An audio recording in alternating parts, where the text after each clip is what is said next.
যুক্তরাষ্ট্রের ক্ষমতায় ডোনাল্ড ট্রাম্পের অভিষেকের পর থেকে ইউক্রেন যুদ্ধে মার্কিন সমর্থন ঘিরে শুরু হয় ধোঁয়াশা।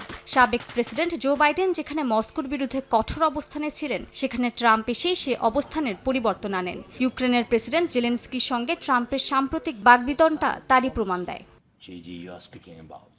আবারও ইউক্রেনের বিপক্ষে গিয়ে রাশিয়ার পাশে দাঁড়ালো যুক্তরাষ্ট্র। ইউক্রেন যুদ্ধকে কেন্দ্র করে রাশিয়ার বিরুদ্ধে কথিত যুদ্ধাপরাধের তদন্ত চালিয়ে যেতে 2023 সালে ইউরোপীয় ইউনিয়ন সমর্থিত international centre for the prosecution of the crime of অ্যাগ্রেশনে যোগ দিয়েছিল যুক্তরাষ্ট্র। তবে এবার সেই তদন্ত থেকে সরে দাঁড়ানোর সিদ্ধান্ত নিয়েছে ওয়াশিংটন। ইউরোপের কয়েকটি দেশের কাছে যুক্তরাষ্ট্র এরই মধ্যে তাদের সিদ্ধান্তের কথা জানিয়েছে। শিগগিরই আনুষ্ঠানিক ঘোষণা আসবে বলে জানিয়েছে মার্কিন গণমাধ্যম নিউ ইয়র্ক টাইমস।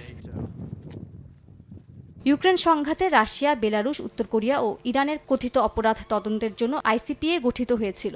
যুক্তরাষ্ট্রই ছিল এর একমাত্র অইউরোপীয় সদস্য। তবে ট্রাম্প প্রশাসন সরকারি ব্যয়ের সংকোচনের কারণ দেখিয়ে এই তদন্তে সমর্থন কমানোর সিদ্ধান্ত নিয়েছে।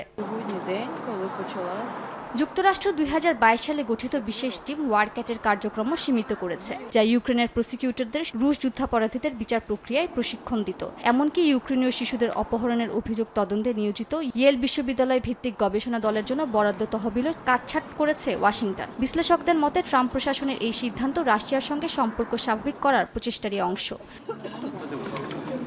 মালিহা সুহরাওয়ার্দী, সময় সংবাদ।